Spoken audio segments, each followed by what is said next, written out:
Unfortunately, at the hearing, I didn't hear a commitment explicitly or even theoretically to the investments that this committee has already made. I know this is probably a frustration to many of my colleagues, but this is what we're asking of nominees throughout the Congress now, because we have a very clear idea about what is getting cut. I have long advocated for a more evidence-based approach to our spectrum management policy. The first Trump administration rushed to bring spectrum to the commercial market, I believe, without some of the studies and interagency coordination. And this approach put federal capabilities at risk: aviation safety when aircraft altimeters and 5G interfered with one another, weather forecasting when 5G deployment interfered with 24 gigahertz band detections of water droplets, GPS systems, vehicle safety, and our military's readiness and capabilities. So I believe the next NTIA administrator must not repeat those avoidable mistakes of the past. The commercial value of spectrum is its ability to offset the tax cuts for the complexities of the system, but also it's critical that we safeguard our national security. Beyond domestic concerns, America's leadership in spectrum is key to protecting our national security, our ability to innovate. So to maintain that position in the world's cutting-edge technology, we need a fully coordinated national strategy that balances our domestic priorities and projects, our U.S. leadership in the International World Radio Conference and the Telecommunications Union. So while I agree we need to bring more spectrum to market, independent studies need to be completed so that we have the full understanding of the potential impacts to our national security and public safety. Ms. Roth was not clear about this, or whether she would wait for the results of an ongoing evidence-based spectrum ban with critical national security and public safety issues before making those decisions on spectrum reallocation. Specifically, when I asked Ms. Roth about repeating the process for ongoing studies of the lower 3G, 7, and 8 gigahertz bands that have been heavily discussed and debated in recent years, she did not commit. And so I am concerned about these national security issues. Spectrum management is just one of the issues where I felt like we could have had more clarity. Obviously, Mr. Chairman, you're bringing up the federal grant programs under NTIA, asked by many of the committee members about preserving the $42 billion lawfully allocated to states, tribes, and territories under the BEAD program, which Congress enacted to connect all unserved and underserved households to the affordable, reliability, high-speed access. Ms. Roth refused to commit to honor the agreements that NTIA has already made with states and tribes.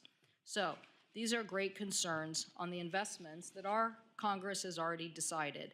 She had the opportunity to continue to answer those questions. For the record, we do not see the evidence of that commitment. I also, on the issue of Elon Musk and conflicts of interest and making sure that even potential conflicts of interest were clear, I also have concerns. So, Mr. Chairman, at this point in time, I cannot support Ms. Roth's nomination to be the director of NTIA.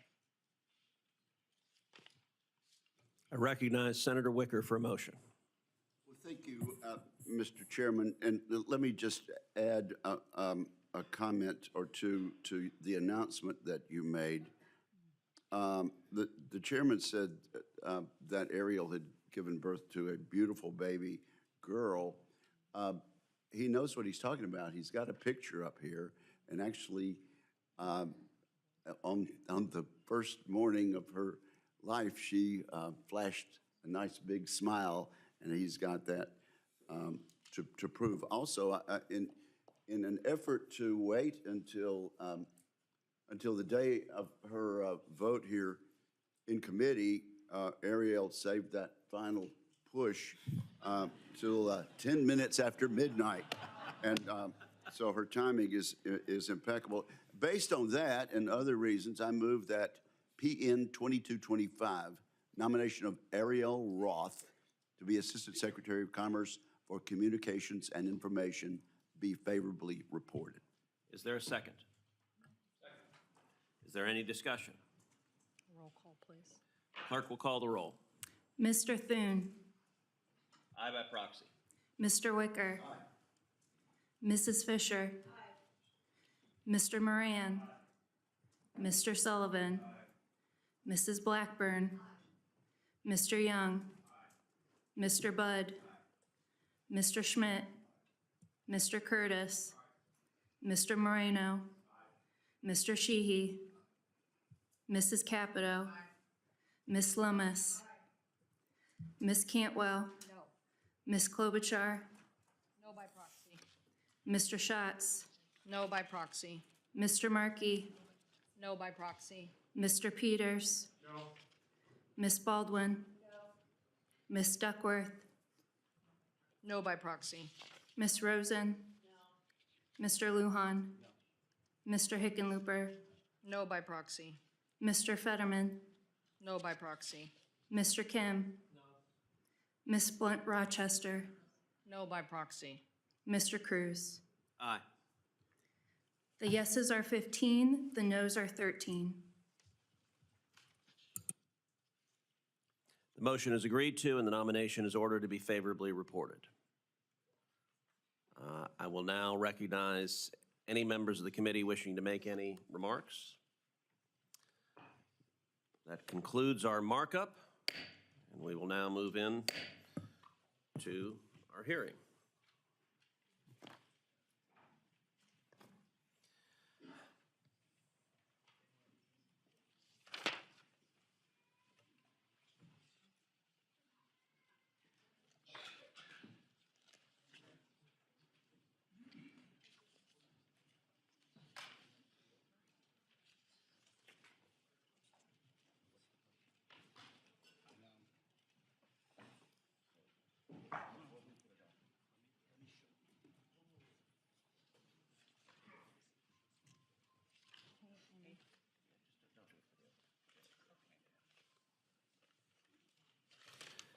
Today we will hear from Jared Isaacman, who has been nominated to lead the National Aeronautics and Space Administration, NASA, and from Olivia Trusty, who has been nominated to the Federal Communications Commission, the FCC. NASA has always been at the forefront of American leadership. In 1969, that meant putting a man on the moon. Today, it means returning there, this time to stay. Our nominee, Jared Isaacman, has been active in the commercialization of space exploration. In 2021, Mr. Isaacman commanded the first all-civilian spaceflight, Inspiration 4. In 2024, he brings a unique perspective to the challenges facing NASA and the space industry. Today, NASA is at a crossroads. The explosive growth of the commercial space sector, from hardware manufacturers to space tourism ventures, has transformed the celestial and economic landscape. Space is no longer the exclusive domain of sovereign nations and a handful of legacy defense contractors. The democratization of space has spurred growth, reduced launch and satellite costs, and fostered the curiosity of the next generation. At the same time, the future a nation that dominates in space can deprive others not only of intelligence capabilities, but modern conveniences like GPS and satellite internet. And make no mistake, the Chinese Communist Party has been explicit in its desire to dominate space, putting a fully functional space station in low Earth orbit and robotic rovers on the far side of the moon. We are not headed for the next space race. It is already here. President Trump alluded to this race in his inaugural address when he envisioned American astronauts on Mars. I strongly support the president's vision. In fact, signed in his first term, and it explicitly enshrined this goal in law. But the pursuit of the next horizon cannot mean abandoning American dominance where it is already established. The international partners in space exploration. While we will eventually have to retire the ISS, before that happens, we must put the necessary systems in place to support and command American astronauts continually in low Earth orbit. We cannot surrender low Earth orbit to the Chinese or to the Russians. Likewise, the Artemis mission, launched during President Trump's first term, is set to return American astronauts to the moon and establish a sustained human presence there. Joining us in the audience today, as we heard earlier this morning, are the 4 Artemis II astronauts: Reed Weissman, Victor Glover, Christina Cook, and Jeremy Hansen.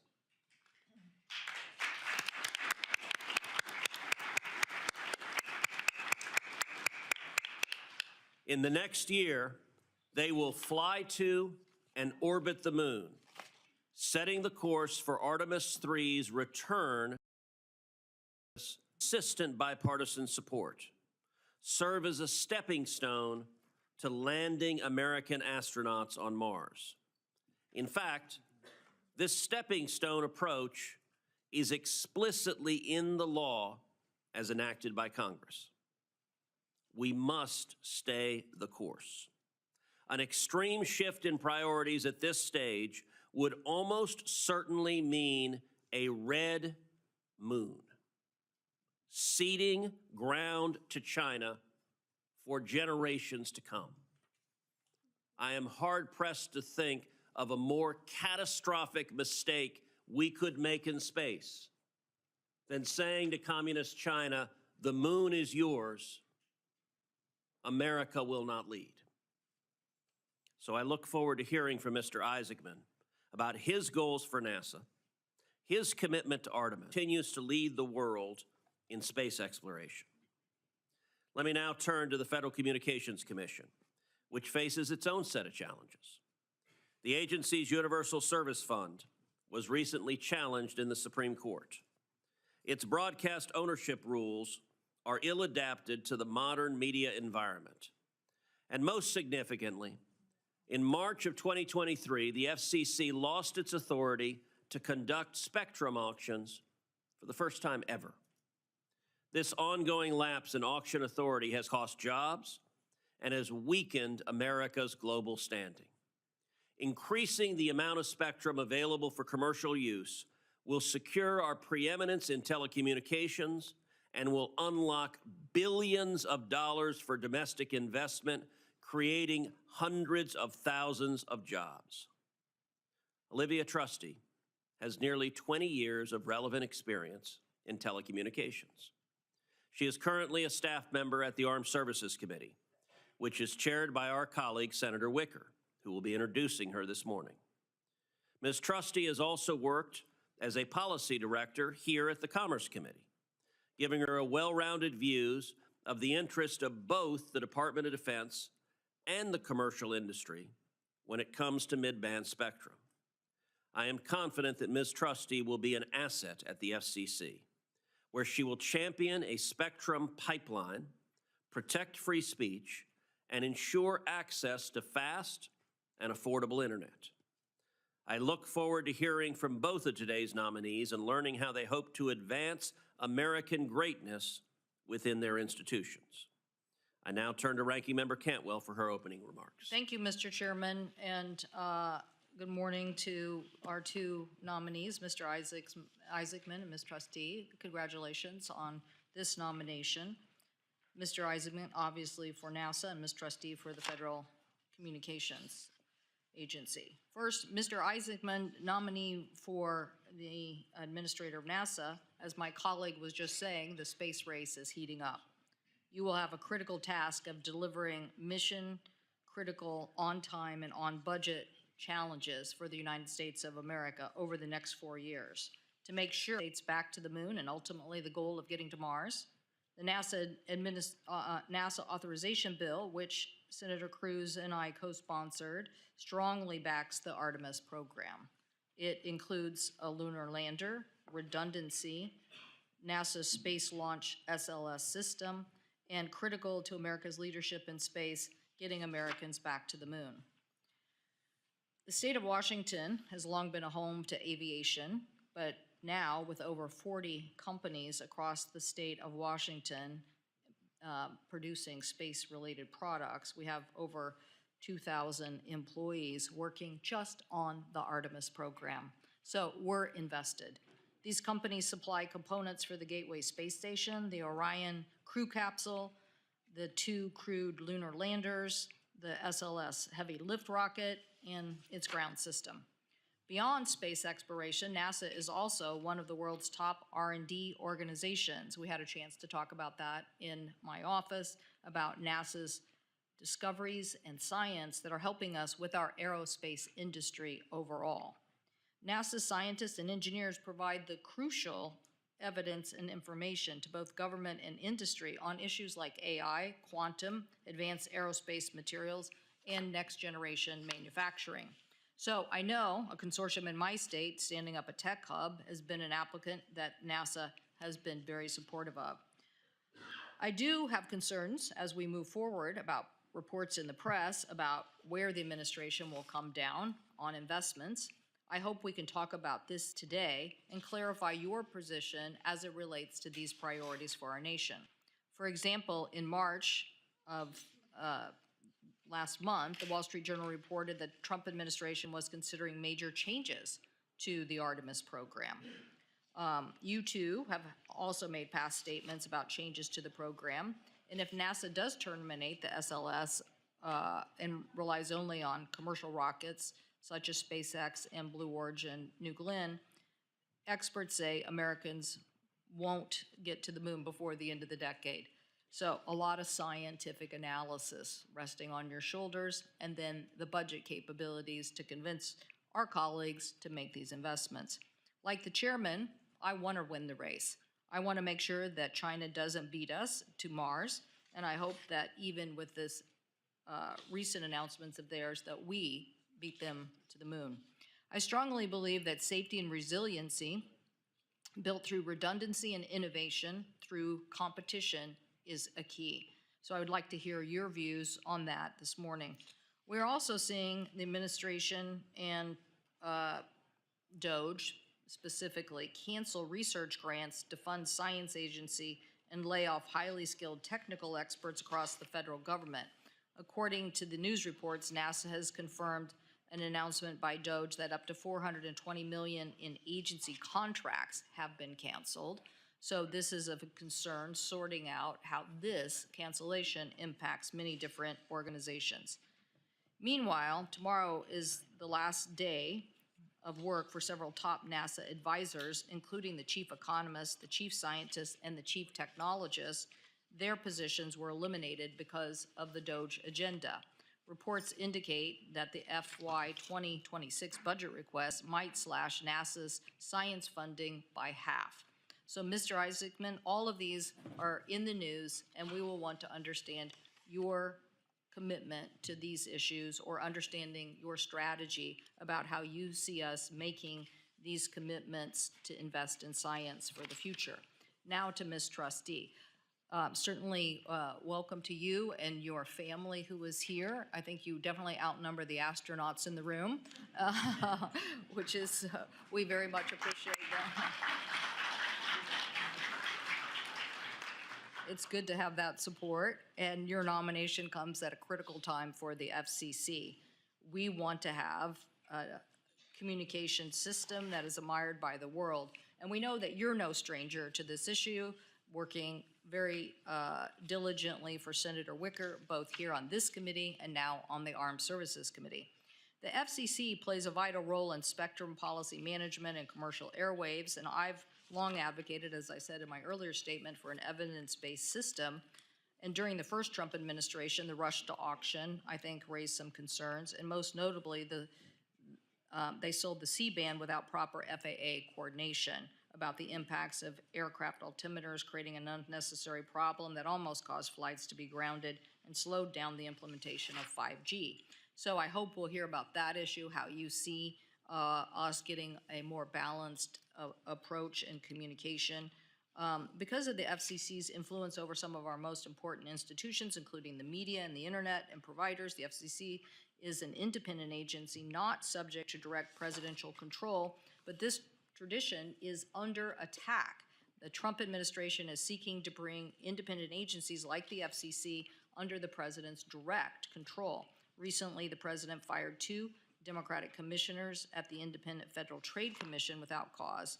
So let me be clear, removing independent commissioners based on their party affiliation sets a dangerous precedent. I expect this administration will maintain a fully FCC staff with 5 commissioners, including 2 Democrats. And meanwhile, the Trump administration FCC chair has launched a series of investigations into media companies that the president doesn't like. So I was very happy to see this recent decision on holding up the AP. Very important to have a very, very competitive landscape when it comes to media and news production. The FCC should return to its longstanding role as a neutral, independent regulator, and so look forward to asking you questions about that as well today. But again, congratulations on your nomination. Thank you, Mr. Chairman. Thank you, and in a moment I will recognize Senator Wicker, but I do want to note, in addition to the 4 Artemis II astronauts who are here, we actually have a total of 10 astronauts in the room. We have 6 more. We have the astronauts of Polaris Dawn, Scott Poteet, Sarah Gillis, and Anna Menon. And we have the astronauts of Inspiration 4, Haley Arsenault, Chris Sembrowski, and Dr. C. And I have to say, anytime you have 10 astronauts in the room, this may be the most badass assemblage at a commerce hearing that I've seen. And with that, I recognize Senator Wicker to make an introduction.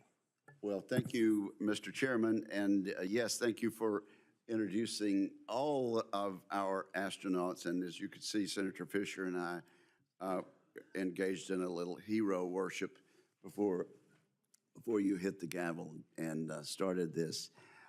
But I am absolutely delighted to introduce and recommend to the committee and to the Senate Olivia Trusty as the next member of the FCC.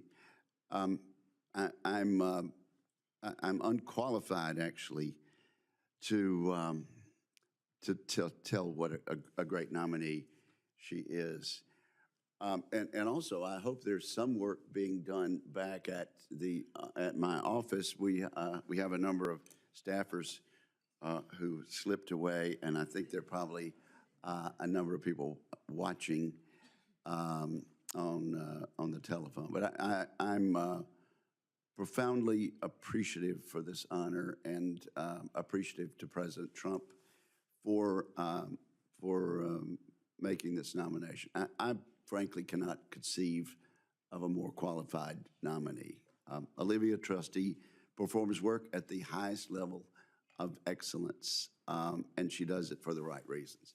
And for 7 years now, I've been the beneficiary of her expertise. But frankly, this committee and the Armed Services Committee and the full Senate have also been the beneficiary of her expertise. When I became chairman of the Commerce Committee, I was fortunate that Olivia agreed to join my committee staff. A few years later, I became ranking member of the Armed Services Committee, and I knew there was one member of this committee staff that I wanted to bring over to handle her portfolio there. Olivia Trusty has helped all of us advance initiatives that made America more connected and more secure, initiatives that fall squarely within the Federal Communication Commission's jurisdiction. On technology party, she's helped us pass legislation to improve maps. She's worked to ensure broadband funds are directed where they're most needed and where Congress intended them to be. She's brought us closer to getting more Americans connected to high-speed internet. And of course, we're not quite where we need to be. I think she will help us in this new position get there quicker. Her work has contributed to national security. She was instrumental in advancing legislation to free our domestic networks from communications equipment manufactured by foreign adversaries. She's been a leader on spectrum policy, an area that bridges both technology and national security.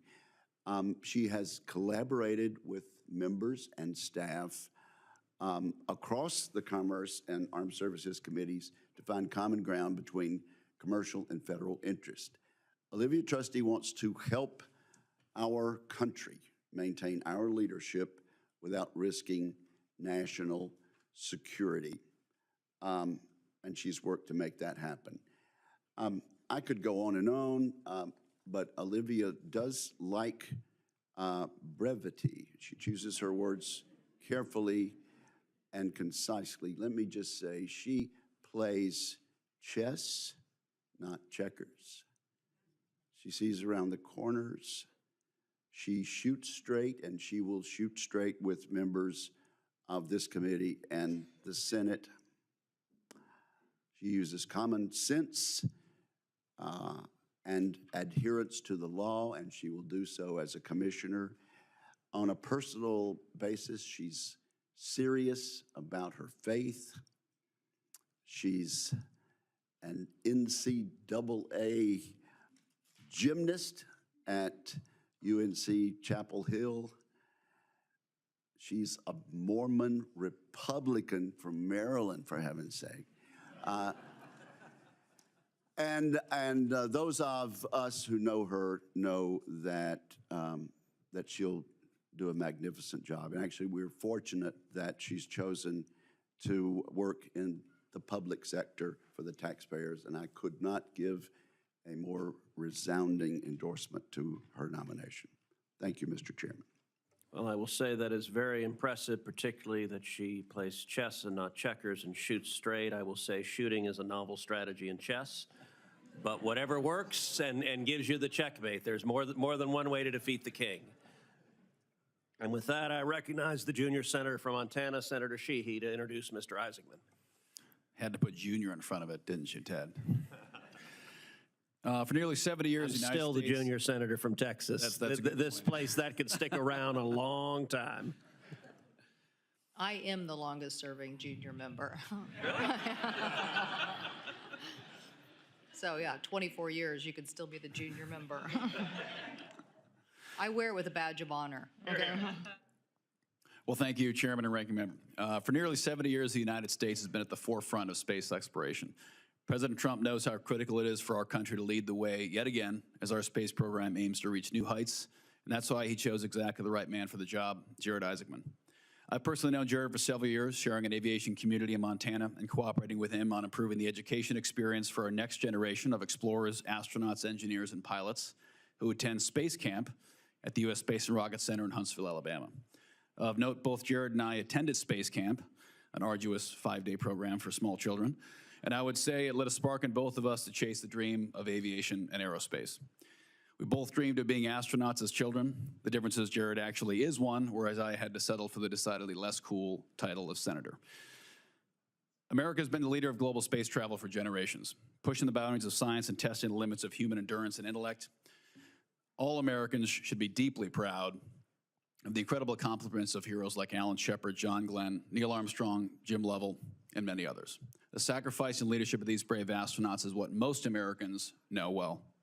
What they usually don't know is that behind each and every one of these heroes, many of whom sitting in front of us, is a massive team of dedicated engineers, program managers, innovators, test pilots, welders, electricians, truck drivers, and families who are the true heroes of our space program.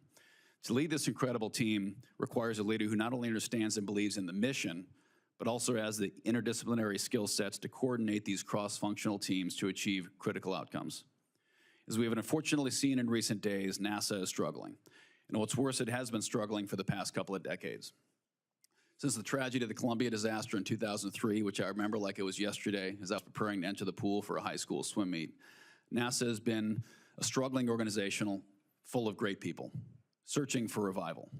For 10 years, the United States of America was paying the Russian government taxi fare to send our own astronauts into space. This would make JFK and Ronald Reagan turn in their graves. And in light of the recent Starliner mission to the ISS that left astronauts stuck in space for 9 months, we are reminded that much work still remains. President Trump, and Elon Musk, who is one of our greatest space entrepreneurs, both knew it was time for a change. And enter Jared Isaacman. Despite his childhood desire to be an Air Force pilot and an astronaut, Jared found out that he was smarter than most and started a disruptive software company in his garage as a teenager. That company grew to be a tremendous multi-billion-dollar success, and that success fueled his ascension into the Hall of Fame as a record-setting jet pilot, an aggressive fighter pilot for our Air Force, combat pilots, and most recently, the first civilian astronaut to ever conduct a spacewalk. On top of all that, Jared and I share another passion, pediatric philanthropy. Jared has personally donated millions of dollars to improve healthcare for at-risk children all over America, a cause which brought us together. NASA is at a point of great pride for a generation. It represents a moral obligation for us to continue to lead in the greatest frontier ever known, and it deserves strong leadership. Jared is an articulate leader, a great father and husband, and one of the smartest people in America. Jared understands not only how to manage complex multi-billion-dollar organizations, but also how to design and engineer critical systems. And to top it all off, he knows how to fly spaceships. America has given us a mandate to push the boundaries of outer space, and NASA is in need of spiritual and organizational rejuvenation, and that will take fresh, bold leadership. Jared is the perfect man for the job, and I look forward to adding NASA administrator to his already remarkable resume. Thank you. Thank you. I now recognize Mr. Isaacman for his opening statement. Thank you, and Senator Sheehy for the very generous introduction. Thank you, Chairman Cruz, Ranking Member Cantwell, distinguished members of the committee. I'm honored and very grateful to be here before you today as President Donald Trump's nominee to lead the National Aeronautic and Space Administration. I have lived the American dream, and I owe this nation a great debt. I would happily serve President Trump in any capacity, but to work alongside the people that have expanded the boundaries of exploration and brought humanity closer to the stars would be the privilege of a lifetime. Before I begin, I would like to acknowledge my crewmates, as you did earlier, Senator, along with my wife, Monica, and my two wonderful daughters that are sitting behind me, Mila and Liv. I do recognize I am a newcomer, so I thought I would share a bit about my story, along with my understanding of the challenges and the opportunities that lie ahead. I am an entrepreneur, and my journey began when I took a risk and left school at age 16 to build a company in my parents' basement. Despite my unconventional start, I found success very early in life and led my company into a multi-billion-dollar enterprise that employs thousands. I'm a pilot with an aeronautics degree. Over the last 20 years, I've flown over 7,000 hours in jets and ex-military aircraft, setting world records and performing in air shows. My passion for aviation also led me to start another company, this time a defense aerospace business. As a company, we operated the world's largest private air force. Our job was to fly fighter jets as adversaries, executing enemy tactics and training American warfighters. We managed hundreds of millions in defense contracts and saved taxpayers billions along the way. I'm also an astronaut. Alongside a talented team, I led 2 record-breaking missions to space. On my last mission, we tested a new spacesuit while performing a spacewalk and orbited farther away from Earth than any human has gone since the last time Americans walked on the moon. Along the way, my 2 crewmates, Sarah Gillis and Anna Menon, became the women who've journeyed farthest from Earth ever. I'm an advocate for science. During these missions to space, my crew and I performed approximately 50 science and research experiments. I've also publicly supported the Chandra X-ray Observatory and offered to fund a mission to extend the life and capabilities of the Hubble Space Telescope. I care about the people back at home and our collective future here on Earth. My space career did not burden the taxpayers. They were privately funded and aimed at inspiring and helping people all over the world. One example is the over $250 million we raised to support St. Jude Children's Research Hospital and their critical work to ensure no child dies in the dawn of life. Alongside these efforts, I've personally donated hundreds of millions of dollars to charitable endeavors. I share all of this because I am not a typical nominee for this position. I've been relatively apolitical. I am not a scientist. I never worked at NASA. I do not think these are weaknesses. In fact, I believe President Trump found them to be strengths. And if confirmed, I will bring all my experience to the greatest adventure in human history, the quest to discover the secrets of the universe. On that note, NASA is the most accomplished and respected space agency in the world, but for all NASA's historic achievements, the agency is not without challenges. Presidents have called for a return to the moon and a path to Mars since 1989, and well over $100 billion has been spent without the intended results. Most programs, new telescopes, rovers, X-planes, entire spaceships, are over budget and behind schedule. And this is discouraging because when people look up at the stars and wonder what is out there, they want those answers today and not decades down the road. And I know it is not lost on members of this committee that we have geopolitical rivals moving at impressive speeds. It's imperative for our national security, our pride, and all that we stand to gain in exploration that we never come in second place. If confirmed, and with the support and guidance of President Trump and members of Congress, we will reinvigorate a mission-first culture at NASA with the following objectives. First, American astronauts will lead the way in the ultimate high ground of space. As the President stated, we will prioritize sending American astronauts to Mars, and along the way, we will inevitably have the capabilities to return to the moon and determine the scientific, economic, and national security benefits for maintaining a presence on the lunar surface. We will focus our technology development efforts on the world's greatest engineering challenges, such as the practical application of nuclear propulsion, so we can truly unlock humankind's ability to explore among the stars. Second, we will ignite a thriving space economy in low Earth orbit. By working alongside international partners and industry, we can unlock the true economic potential of space and deliver meaningful benefits to the American people, potentially even charting a course for NASA to become a financially self-sustaining agency. Number three, NASA will be a force multiplier for science. We will leverage NASA's scientific talent and capabilities to enable academic institutions and industry to increase the rate of world-changing discoveries. We will launch more telescopes, more probes, more rovers, and endeavor to better understand our planet and the universe beyond. If confirmed, I will work alongside and recruit the most talented minds this nation has to offer, and we will concentrate our resources towards achieving the near impossible, the objectives that no other agency, company, or institution is capable of accomplishing. We will do so knowing the risks and the groundbreaking opportunities that lie ahead, because some risks, like exploring the worlds beyond ours, are worth taking. We will do this not just to expand our knowledge or strengthen our national security, but to improve all life here on Earth and inspire the next generation to reach even further. This is why America needs NASA, why the world needs NASA, because there is no more important investment than inspiring our children to build a better and more exciting future. And the best way NASA can do that is by delivering on our mission and ushering in a new golden age of science and discovery, and we will not fail. Thank you. Thank you. Ms. Trusty. Thank you. Chairman Cruz, Ranking Member Cantwell, members of the committee, thank you for convening this hearing. Senator Wicker, thank you so much for your very kind introduction. It has been a privilege to work with you on your staff for nearly 8 years, serving the people of Mississippi and all Americans. Thank you so much for this opportunity. I also thank President Trump for the incredible honor of this nomination to be a commissioner at the Federal Communications Commission. And last but not least, I thank my family for their love and support, and I'll briefly introduce those here today and watching via webcast.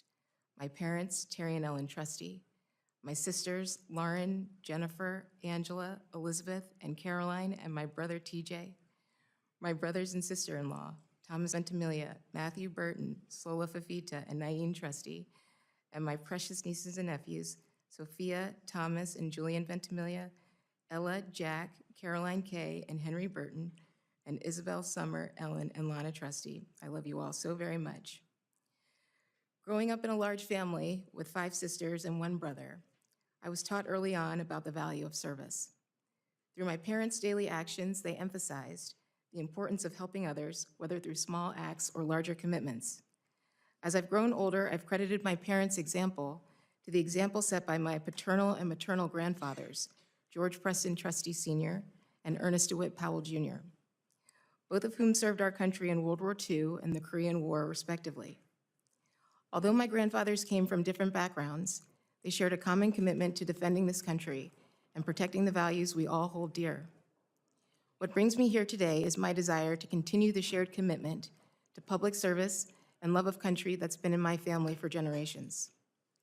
When I first moved to Washington, D.C. nearly 20 years ago, after graduating from the University of North Carolina at Chapel Hill, I began my career in the public policy office of a telecommunications company. This is where I was introduced to universal service principles and the critical mission of the FCC. During that time, I saw firsthand how access to modern communication services particularly for Americans living in rural and remote areas, could change lives. I also learned the value of a simple internet connection. It not only gives communities the ability to stay connected with loved ones, but it opens the door to education, jobs, economic opportunities, and so much more. Indeed, it allows Americans to participate fully in society and an ever-expanding global digital economy. Following my time in the private sector, I've had the opportunity to work in the House of Representatives and in this hallowed chamber on telecommunications, technology, consumer protection, and most recently, national security. All of these policy areas are core to the FCC's mission to make available affordable, high-speed, reliable, and secure communication services. Now, in carrying out this mission, it's not lost on me that the problem set facing the Commission is both vast and diverse. The agency must contend with unforgiving geographic landscapes to achieve universal connectivity. It must stay ahead of sophisticated illegal robocallers, defrauding and scamming vulnerable populations like our youth and seniors. It must work with federal partners to defend the security of our communications networks from the attacks of nation-state actors. And it must work collaboratively with private and public sector interests to ensure that the United States leads the world in next-generation communications. Notwithstanding these issues, given my unique experiences working on both this distinguished committee and the Armed Services Committee, as well as the dedication and expertise of FCC staff, I believe these challenges can be overcome. In that spirit, I'd like to offer a short list of commitments on which I hope there is bipartisan consensus if confirmed. If confirmed, I will work with Congress and the administration to expand access to high-speed internet services for all Americans, protect consumers from illegal robocalls, strengthen the security of the nation's telecommunications networks, and restore America's leadership in next-generation communications technologies. Mr. Chairman, thank you again for holding this hearing. I look forward to answering any questions. Thank you to you both. All right, Mr. Isaacman, let's start. If you're confirmed, you will oversee NASA's various field centers, mission directives, and affiliated activities. This includes Artemis and the Moon to Mars program, which aims to keep us one step ahead of nations like China in the fight for supremacy in space. The threat from China is very real. Just last week, General Saltzman, Chief of Space Operations for the Space Force, testified before the U.S.-China Economic and Security Review Commission that Beijing has been explicit, as recently as October of last year, in stating that China intends to surpass the United States and become the world's preeminent space power. As General Saltzman put it, quote, China's advancement in space technology, their stated desire to dominate, and Beijing's disregard for international norms for the responsible use of space make them an incredible danger to U.S. prosperity and security. China has said that they will put a man on the moon by 2030, and that they will build a permanent lunar base there along with Russia by 2035. Based on how quickly they have already progressed, I think it is quite possible that China reaches those milestones sooner than those dates, and indeed that China reaches the moon before the end of President Trump's current term. Mr. Isaacman, if China beats us to the moon, what consequences might America face? Mr. Chairman, I really appreciate that question, and I couldn't agree more with all of your commentary, sir, including in your opening remarks. We certainly cannot lose. If we do not lead the way and we're following, we may be following forever, and the consequence of which could be extraordinary. I mean, even if you're talking about things that have maybe even a low probability, let's say, for example, on the lunar surface, helium-3 becomes a new source of fusion power, it could shift the balance of power here on Earth. I don't think we can afford to find that out the hard way. As you said, sir, and I've agreed for a very long time, space is the ultimate high ground. We cannot afford to cede that ground. So my team did a visual representation of what the stakes are. And it's a simple question: what does the future look like in 2030? Now, I will note that my team used ChatGPT to make this poster. be underscoring the need to win the race for AI as well. But it does give a sense of exactly what the choices we're facing. Now, when we met in my office, you said beating China back to the moon was, quote, critical for our national interests. You also said that if President Trump turns on the television and sees Chinese astronauts on the surface of the moon before Americans, you said you would be fired that day. In your written testimony, however, you said, quote, we will prioritize in your testimony. What is your view? Will you maintain course with the Artemis program so that we can return American astronauts to the moon before President Trump leaves office? Mr. Chairman, I really appreciate the statement. First, I couldn't agree more with the president and his inspiring and ambitious goal to send American astronauts to plant the stars and stripes on Mars. He didn't say we shouldn't go to the moon. I suspect the president, as I feel, and probably a lot of Americans, is what's taking us so long to get back to the moon, and why does it cost so much money? I absolutely want to see us return to the moon. As I mentioned in my prepared remarks, determine the economic, scientific, and national security value while we are also proceeding towards Mars. I don't think we have to make any tough trades here, Senator. I think if we can concentrate our resources at the world's greatest space agency, we don't have to make a binary decision of moon versus Mars, or moon has to come first versus Mars. I think we could be paralleling these efforts and doing the near impossible, which is exactly why the American taxpayers funded NASA in the first place. Well, I will say on the question of whether NASA has to implement moon then Mars, United States law is explicit and unequivocal on that. 51 U.S.C. section 20302, which Senator Cantwell and I wrote, says, vision for space exploration, the administrator shall establish a program to develop a sustained human presence in cislunar space or on the moon as a stepping stone to future exploration of Mars and other destinations. The notion of the moon as a stepping stone is law. Do you acknowledge that? Yes, I do, Senator. And let me ask you, given the current NASA budget, if we assume for a moment we're not going to see a mission to the moon and a full mission to the Mars simultaneously?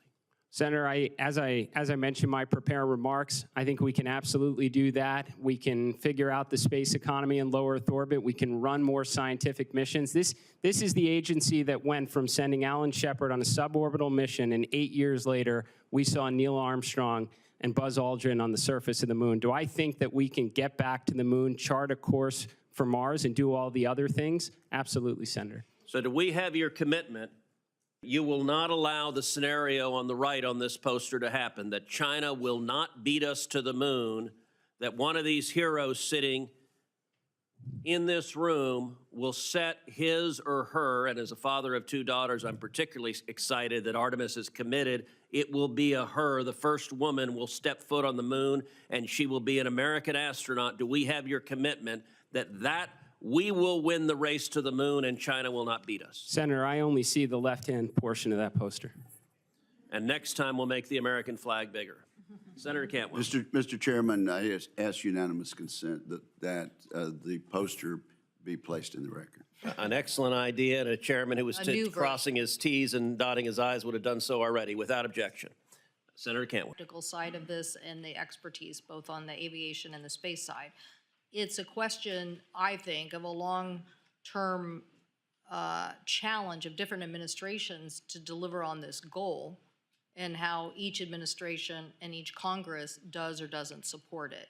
So I view your job as like wrangling the powers that be to support the mission and understand what it's going to take to support the mission. So like Senator Cruz, I want to understand a little bit more about your commitments. The most recent economic impact report highlighted that in fiscal year 2023, NASA projects to generate more than $75 billion in economic output. And the National Academy studies chaired by Norm Augustine found that NASA's budget is often incompatible with the scope, complexity, and difficulty of its mission work. That means that we end up shortchanging it to certain degrees. So I want to make sure I understand what your commitment is, because there's been so much in the press. Do you commit not to closing any of the NASA's 10 centers or divesting from critical infrastructure without the expressed authorization of Congress?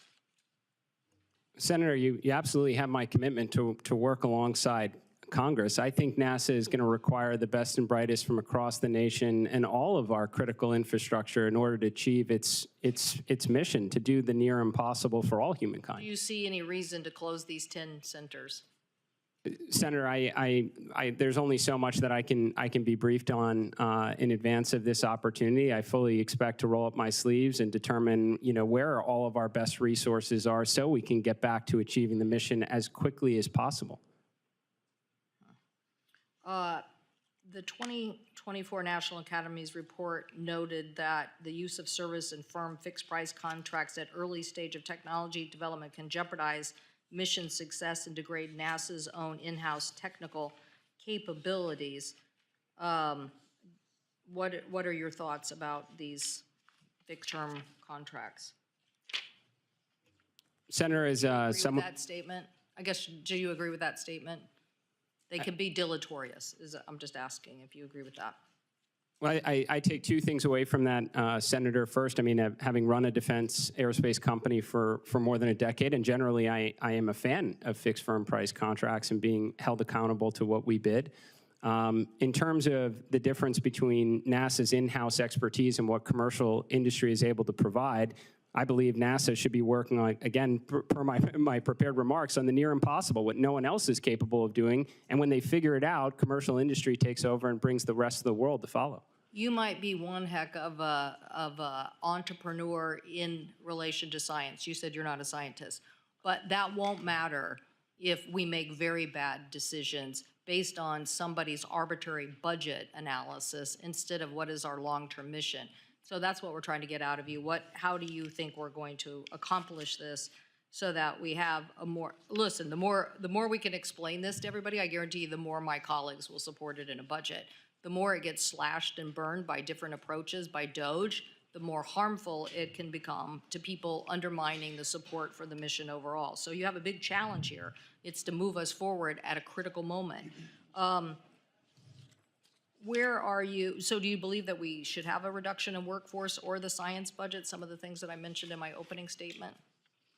Senator, I read what's on NASA Watch and in the news like everybody else. If I'm confirmed, I am eager to understand all of the considerations, the discussions being made about a reorganization. I believe that we are going to need the best and brightest to do the near impossible, and we should be concentrating all of our resources on the most critical objectives that I kind of outlined in my opening remarks, ma'am. Do you support the continued Artemis mission with the Space Launch System? Senator, I believe that is currently the plan. I'd like nothing more than to see this Artemis II crew get around the moon, and then they're back at home watching their friends walk on the moon. I think the real question is again, why has it taken so long? Why does it cost so much money? But in the issue of, are we going to commit to this? I think this and the lander redundancy are kind of like, people see that as we're going to the moon and we're going to get this done, not this discussion of like, we're going to skip these things, shortchange this, and then we're going to focus on Mars in a different route. That's what I'm trying to get from you. Whether when you get there, I get that you're saying it's the current plan. I'm asking as a nominee to run this organization, do you have a different view of that you think right now there is a different way to do this? Well, ma'am, I can tell you not just as a nominee, but as a space enthusiast who wants my daughters to see American astronauts walking on the moon. It was the left-hand side of that poster that I'm fully supportive of. I'd like nothing more than to see Artemis II get around the moon and again see Americans walking on the moon. And again, I don't think these are either or. I mean, NASA is an extraordinary agency that can do the near impossible. We can chart a course for Mars in line with the president's vision to return to the moon before the Chinese can get there, to figure out the space economy and do the other things, ma'am. There's a lot here. So the HiCam program on thermoplastic composites, do you support that program at NASA? I think NASA has the best, brightest, most talented engineers and scientists, and we should be working on cutting-edge technology. Okay, I will want for the record whether you support that. In clarity, not just like, hey, I like cutting edge technology. It's these are really big decisions that lots of us have already weighed in on, and we just want to know whether they're going to get slashed someday because the president wakes up and says he doesn't want to do it, and whether you're going to say, yes, yeah, go ahead. So it will take all of us working together. Ms. Trusty, I don't want you to keep going ignored through the conversation. My time has expired. I will want to come back to you on the MVD, the broadcasters getting more ability in the marketplace, particularly as I mentioned earlier. You want a vibrant news competition, particularly when it comes to local journalism, reopening that case at the FCC, but I will take that for coming back on a second round. And I love that Senator Wicker thinks that you play chess instead of checkers, because we need a lot more chess playing at the FCC. Thank you. Grandmaster Wicker. Also, you can go out and shoot skeet and then come back and play chess. But thank you very much. Well, let me direct my first question to Mr. Isaacman. You probably know that NASA has 8 field centers, one of which is the John C. Stennis Space Center in Mississippi. The Stennis Space Center is home to NASA's largest rocket propulsion test site. If we didn't have that, we'd have to build another one. The Stennis Space Center also hosts a number of companies working on commercial space programs. The Space Center's infrastructure represents substantial government investment as well as private investments.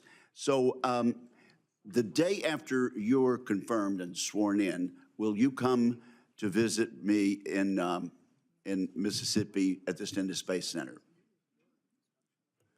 I will get there as soon as I possibly can, Senator. All right. Well, I think that's a fair answer. Now, Ms. Trusty, let's talk about the plan for broadband bill. We finally got that reported a few weeks ago, and you worked with members of this committee, even as a staff member for the Armed Services Committee, in getting some compromise language on the Plan for Broadband Act. Do we need it? And what accommodations did we make to get everybody on the same page? Senator, thank you so much. It'll take about a minute and a half. Okay. Thank you so much for the question. Thank you for your leadership in this on this issue.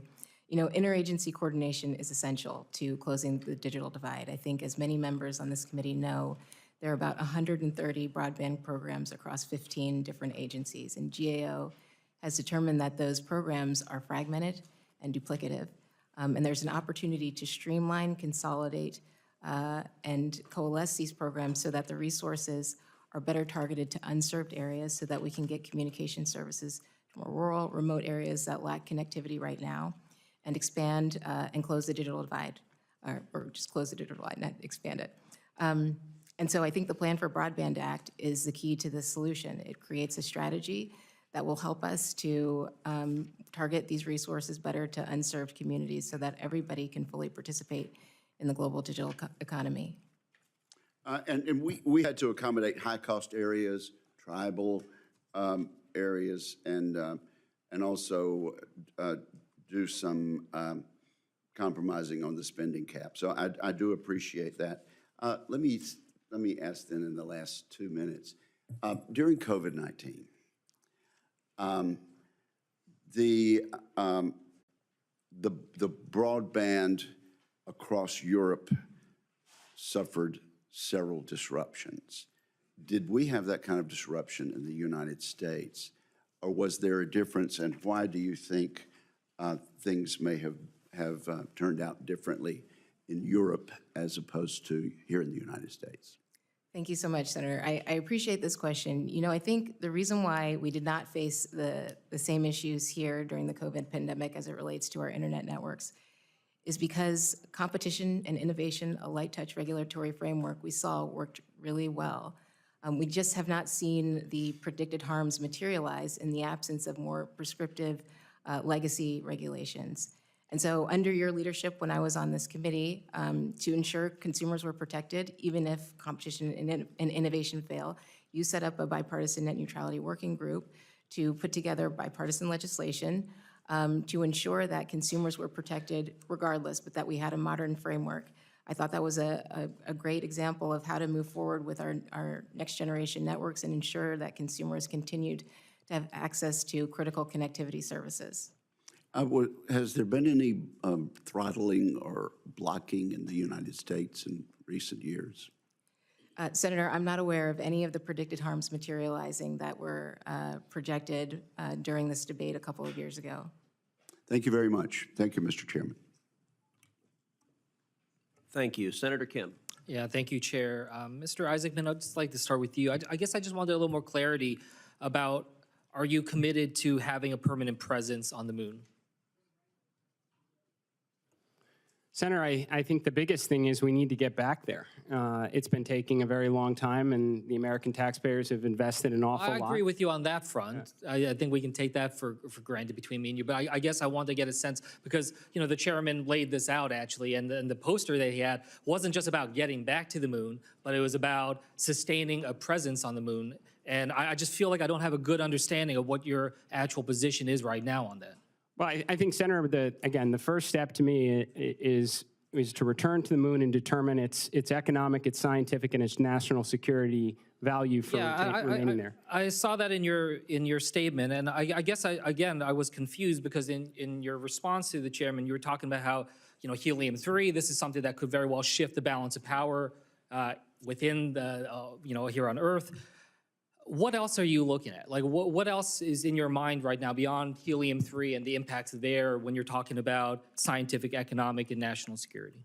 Well, Senator, that's what we need to get there to find out. All the best science fiction movies out there have something like helium-3 as the economic justification for an enduring presence, not just on the moon, but throughout space exploration. So I guess, kind of as we've been talking about this, moon, Mars, two priorities, you were much more definitive about saying we need to get to Mars. So I guess I just want to ask you that same question. What are the scientific, economic, and national security priorities that you see more clearly when it comes to going to Mars right now than in terms of having a permanent presence on the moon? Well, Senator, to be clear, I certainly hope in the future that we have lots of space stations, a full lunar outpost, a Mars outpost, and we're pushing even beyond that. I'm just saying we need to get back to the moon. We need to figure out why we need to be there, and I certainly hope there is a reason. Why do we need to be at, what I'm trying to get a sense of, you seem much more definitive about saying we need to get to Mars and putting resources towards that effort. What are the specific economic, scientific, and national security interests you see there?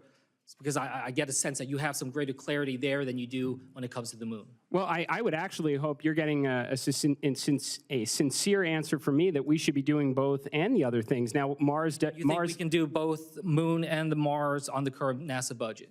I sure hope so. NASA was built to do the near impossible and have a thriving space economy in low Earth orbit and continue extraordinary science missions to kind of unlock the secrets of the universe, sir. Well, I guess I just want to reinforce what the chairman said. I mean, I think we need to have much more clarity in how we're talking about what it is our objectives when it comes to the moon. As mentioned, we have a lot more clarity about what China's objectives are, and I hope that that is something that you can clarify quickly if you are confirmed. When it comes to the International Space Station, what is your perceived timeline there in terms of when we should be starting to bring that down? Well, Senator, first of all, I don't know of any reason why we should be bringing it down before what's currently scheduled. What I do think we need to do is maximize its remaining life, get as much of the high potential science and research to the station, figure out what that space economy is, so when the day does come to hand it off to the commercial LEO destinations, they are in a financially, self-sustaining type way. And you talked about that in terms of the space economy. In terms of what should succeed the International Space Station, do you believe that that should be commercial only, or do you see prospects of the U.S. government or a government-run space station to succeed the International Space Station? Well, right now, Senator, if we don't figure out the space economy, whether it's commercially operated or not, it's going to be entirely financially sustained by the government. So but I guess I'm asking, do you have a preference in terms of, do you see a sense of need for a government run? I guess I'm just trying to ask you, what is it that NASA can do that commercial efforts can't do? Well, that's a fantastic question, Senator. I mean, the line should be drawn again in terms of NASA undertaking the near impossible challenges that, again, no company, organization, or agency anywhere in the world would be able to undertake it. I gave a very good example, I think, in my opening remarks on nuclear propulsion. That's something that no company would ever embark upon. There is no obvious economic return. There's regulatory challenges. That's exactly the kind of thing that NASA should be concentrating its resources on. The last thing I just want to say here, and I know I'm running out of time, I'm really hard to see. I think we're all very proud of the astronauts that are here in this room. But I think I could speak for them and say, look, we also recognize the importance of the civil servants playing so many different roles for the safety and the innovation that's out there. As I expressed to you, I am concerned about how this administration has approached what I believe are indiscriminate cuts at and firings at different departments and agencies. And if you're confirmed, I hope that you stand up against indiscriminate cuts. I think we're all very recognizing that there are places for efficiencies and elsewhere, but we need to make sure that we're protecting the expertise that's out there. With that, I'll yield back. Thank you. Senator Fisher. Thank you, Mr. Chairman, and thank you to our two nominees today for your commitment to public service. Ms. Trusty, I appreciated meeting with you to learn more about your experience and your goals if you're confirmed as an FCC commissioner. And as you know, one of my top goals is to maintain a steady and predictable universal service fund. Congress's intent has been clear. We must keep all Americans connected.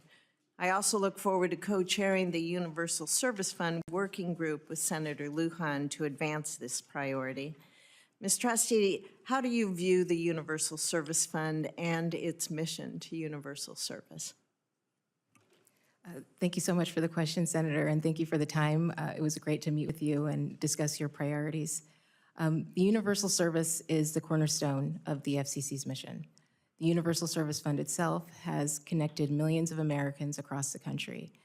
As you know, there's somewhat of an uncertain future with the Universal Service Fund, as there's a constitutional challenge before the Supreme Court, and the contribution base is shrinking as more Americans shift to internet-based communications. And so I think it's incumbent upon the FCC to work closely with Congress and interested stakeholders to identify a specific, predictable, and sufficient form of support as required in the Communications Act to continue meeting the needs of Americans across the country. Thank you. From my experience serving on this committee and also on Armed Services Committee, I appreciate the differing cultures, missions, and priorities of the various spectrum stakeholders, and I've seen the consequences when they conflict. I worry that federal missions, including national security, can be undermined because of these frictions, particularly when collaboration among stakeholders is strained and consensus can't be reached. Ms. Trusty, what do you think the appropriate role is for the FCC and its engagement with the Department of Defense? Thank you, Senator, and I appreciate this question because I know this is such an important topic and a sensitive one too. So, you know, as you've noted, I've worked on both the Armed Services and Commerce Committees, both great experiences.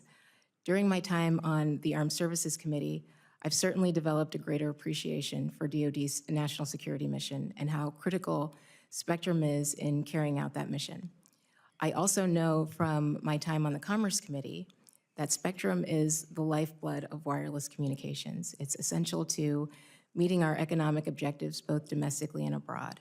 And so I think given these two experiences, I can certainly help find solutions where there's common ground, where we don't have to sacrifice our spectrum for our warfighting needs, but we can also create opportunities to repurpose spectrum for commercial use. And I think the way to do that, frankly, is to have everybody in the same room at the same time, hearing the same things. Otherwise, I think there's a lot of information that gets lost in translation, contributing to further misalignment on spectrum policy. When we're all together, it can further promote transparency and accountability in these processes. How do you think this dialogue can become more constructive? Do you have any suggestions on how to do that? As a member of the staff on the Armed Services Committee, you had access to classified briefings that others do not have access to. So you have a fuller understanding of what's at stake here. So how can we have a constructive dialogue? Well, Senator, I think that's the issue. You know, when I was on the Commerce Committee, I didn't have a full clearance, and so I wasn't privy to many of DOD's assets and capabilities. But when I was on the Armed Services Committee, I had a clearance and could understand better, or to a better degree, why some of the assets and systems were so essential. I'll say, though, I think we have to find a way to accommodate both our national security and economic security interests. I worry that if either side of this debate fails, then our global competitors win, and I think that would have a devastating consequence to our economic and national security. And I think we're beginning to achieve that Yes, way ma'am. forward. Yes, ma'am. Looking at the international role on telecommunications, how can a more unified position among federal agencies boost the United States global leadership? How can we ensure that national security perspectives are included in an overall position that we have for this country? Absolutely, Senator. Thank you for this. So I had the opportunity to attend the last WRC in Dubai, and I think the takeaway was that America didn't put our best foot forward because we didn't have a unified approach to our spectrum policy. And so I think if we have a unified strategy where we highlight key U.S. interests, whether with respect to both our economic and national security, it gives us more time and space to work with our international partners and allies to develop coalitions where they have a lot of similar interests. And going into it, that way we can preempt those who are attempting to undermine U.S. values, among other things. And if confirmed as an FCC commissioner, the commission as a whole would definitely have a leadership role in that process, correct? Absolutely. So the Department of State typically runs the WRC process, but NTIA and the FCC certainly contribute to that. Thank you very much. Thank you, Mr. Chair. Thank you. Senator Klobuchar. Thank you, Mr. Chair. Thank you to both of you for being here. You win the prize as the best name for a nominee, Ms. Trusty. I just wanted to have one follow-up from Senator Fisher's questions, because I care a lot about universal service. Senator Thune and I have worked a lot on that together. How do you think the FCC should modernize the USF to ensure its long-term sustainability? Thank you for the question, Senator. You know, I know that there are a number of proposals on the table, whether it comes from identifying a specific, predictable, or sufficient funding resource to ensure the Universal Service Fund can continue to meet connectivity needs across the country. There are proposals about a federal appropriation or looking to other private sector entities to contribute to the contribution base. I think all of those things should be discussed between the FCC and Congress to ensure we can continue meeting connectivity needs across the country. Thank you. As you know, I work with Senator Wicker on the Data Act to improve the accuracy of the FCC's broadband availability maps, but we know more work needs to be done. If confirmed, how will you continue to work to ensure the accuracy of the maps?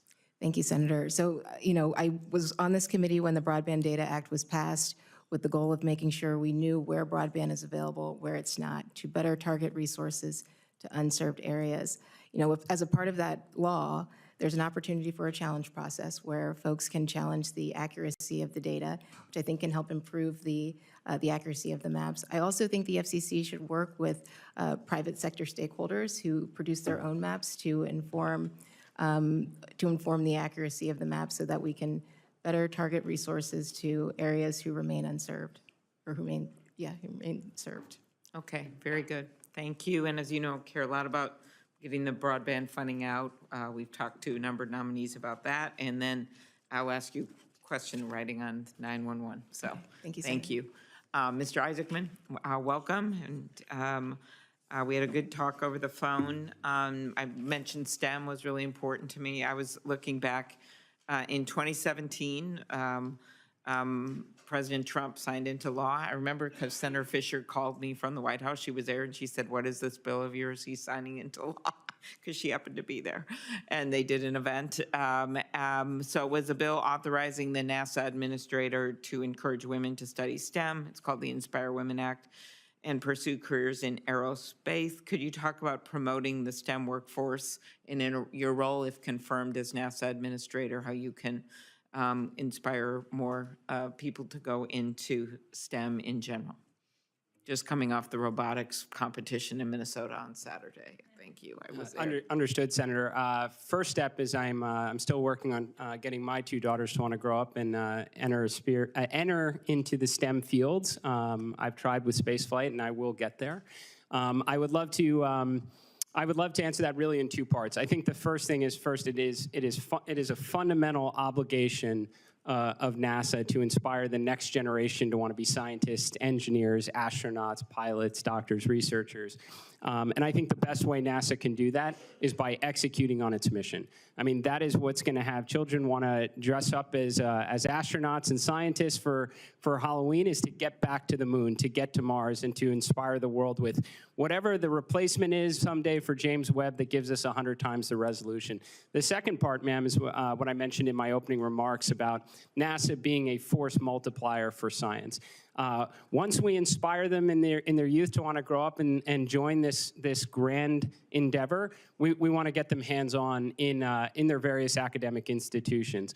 I think NASA can lend its expertise, its talent, its bulk buying of rockets, its standard bus architecture, and get academic institutions to want to contribute, whether it's building probes or sensors, get them hands-on so when they graduate, they want to join the greatest space agency in the world. Very good. You know, I think not just with space, but also with medical developments right now because of a combination of mapping of the human genome. I'm home of Mayo Clinic, Minnesota, as well as the potential of AI to do good when it comes to things like rare diseases. We're just on this cusp of scientific development kind of bursting out. And I do get concerned about some of these cuts to science-based research and agencies across the government, not just space-related. Will you be an advocate for science within the administration?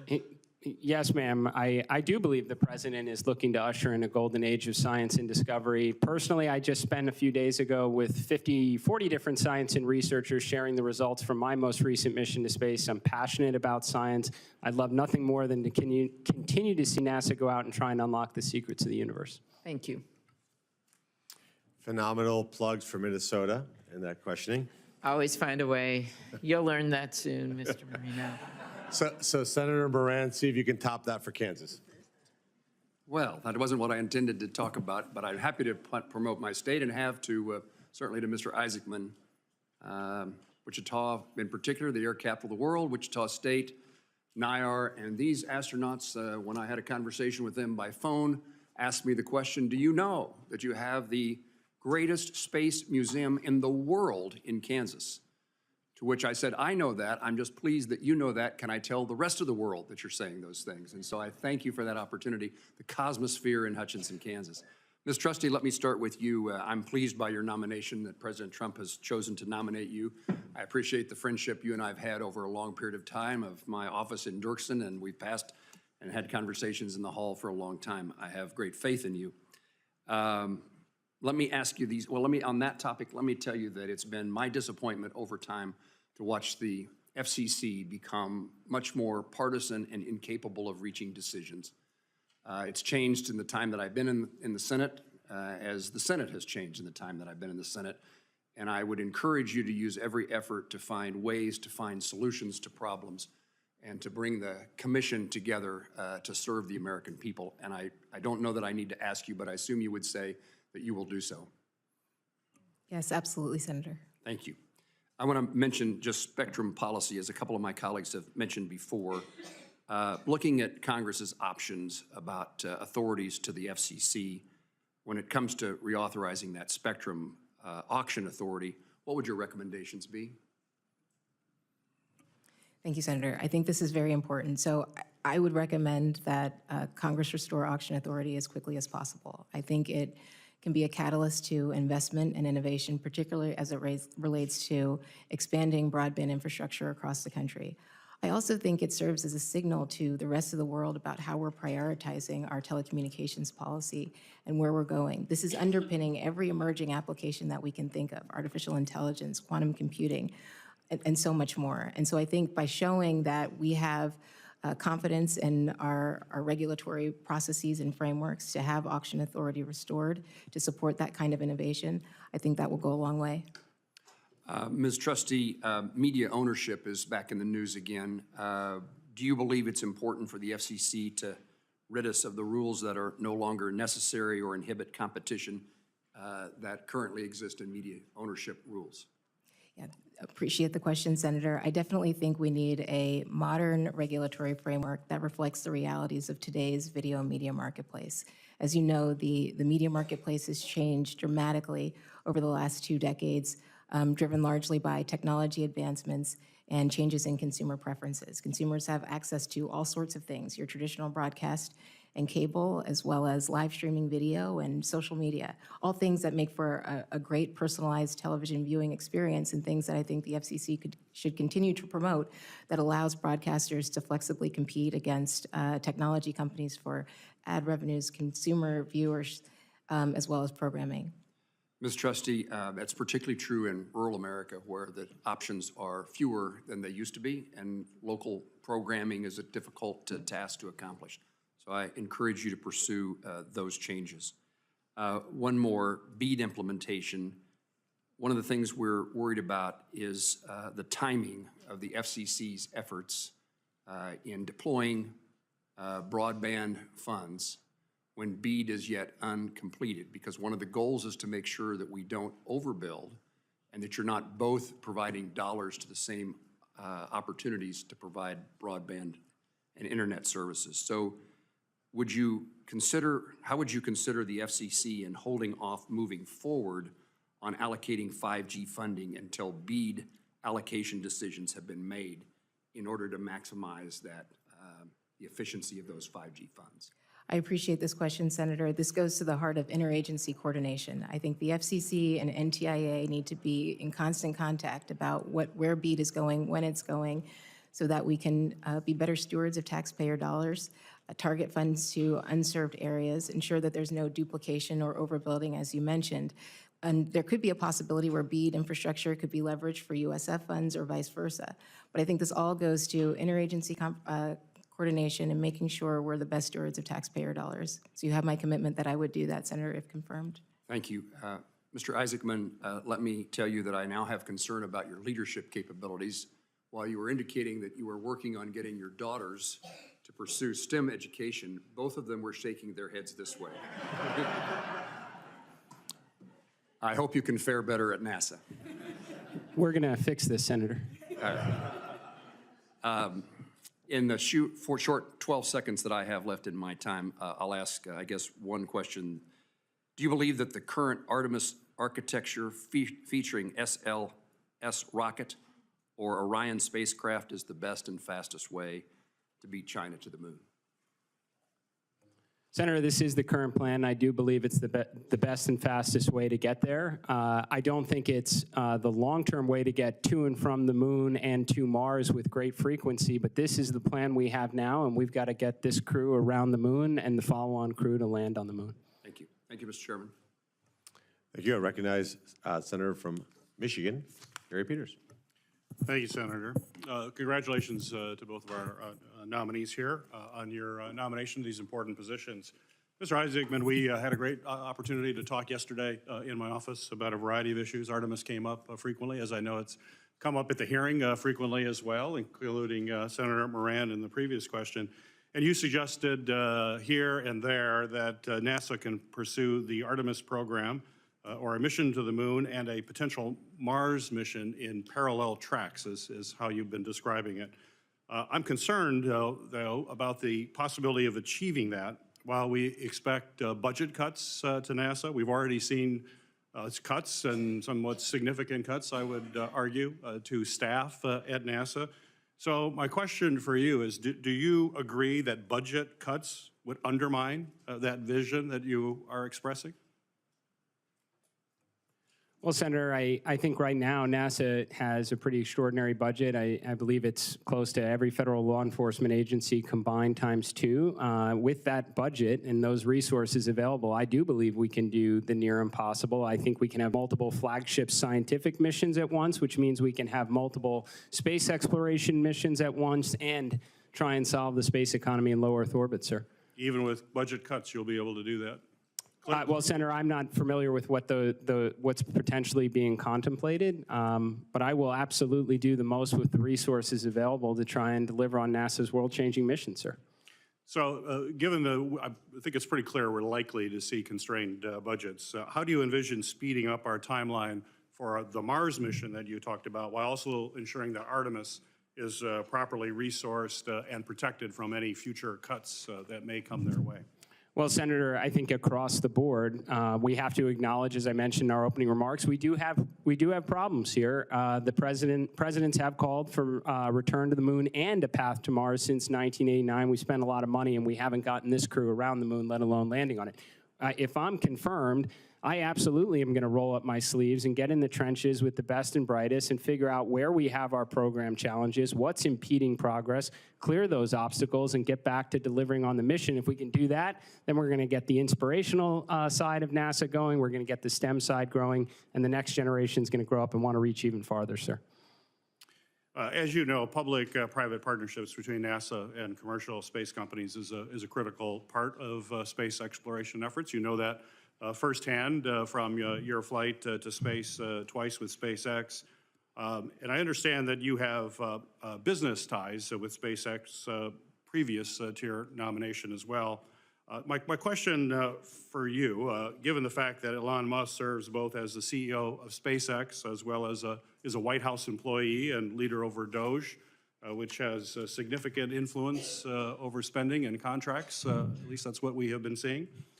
Certainly in our meeting, I was happy to hear you say to me that you are not beholden to Elon Musk in any way.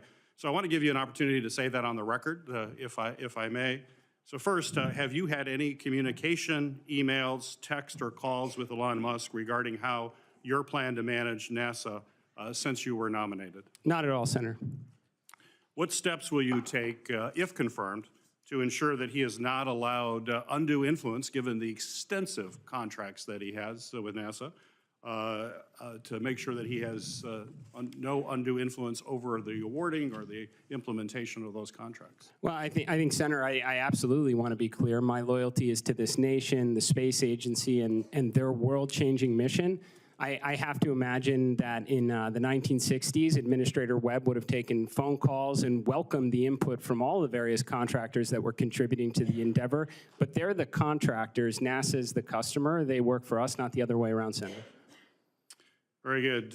Ms. Trusty, you have a deep history working on defense-related spectrum issues that are absolutely critical, as you know, to our security apparatus. However, agencies other than the DoD use spectrum for key public safety applications, and I believe that they need to be protected as well.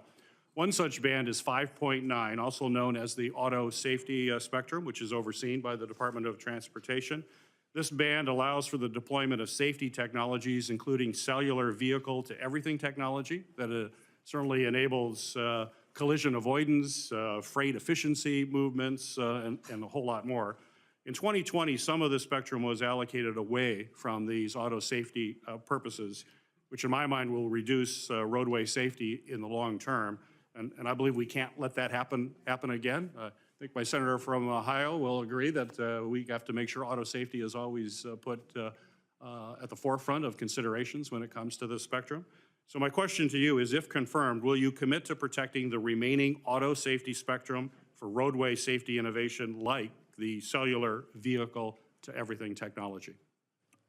Senator, thank you for this question, and it's really important to me. In my time in the House, I worked closely with NHTSA on vehicle safety issues, so I'm very familiar with the life-saving potential of CVDX, V2V, and so I think, if confirmed, my responsibility is to put spectrum to its highest and best use, meaning maximizing its economic and societal benefits.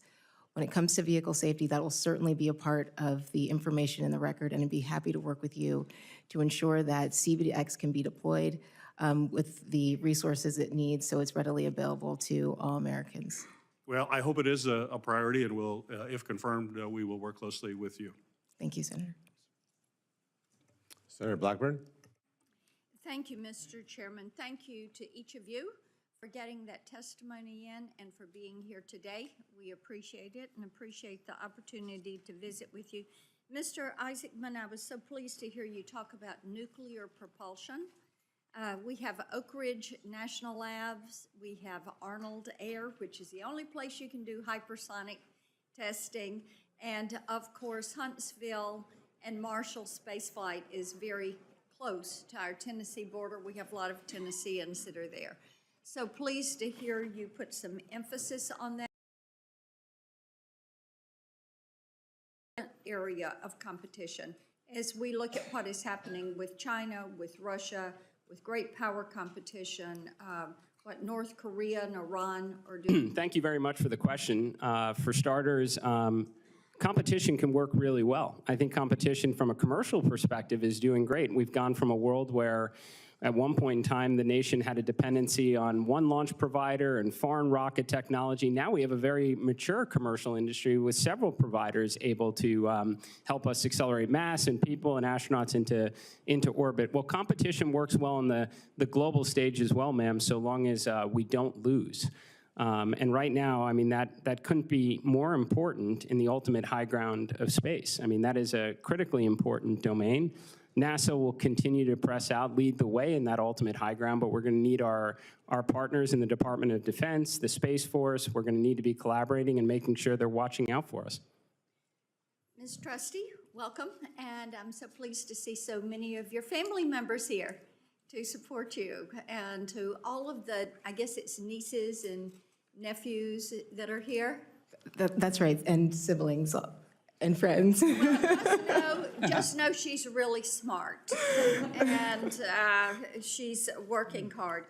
Okay, we talked a little bit about spectrum, and as you know, it concerns me that 60% of our mid-band spectrum is held by federal agencies. Much of that is sitting fallow, is not being used. We cannot afford that.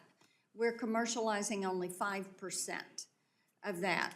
So talk to me about the importance of NTIA conducting an inventory, the importance of the FCC supporting an inventory, the importance of Congress restoring the ability to have spectrum auction authority.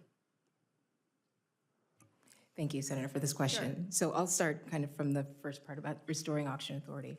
As I mentioned previously, I think this is incredibly important to our economic and national security. I think auction authority serves as a catalyst to investment and innovation, not just for broadband deployment across this country, but for emerging technologies and applications that will allow us to be a global leader in technological innovation.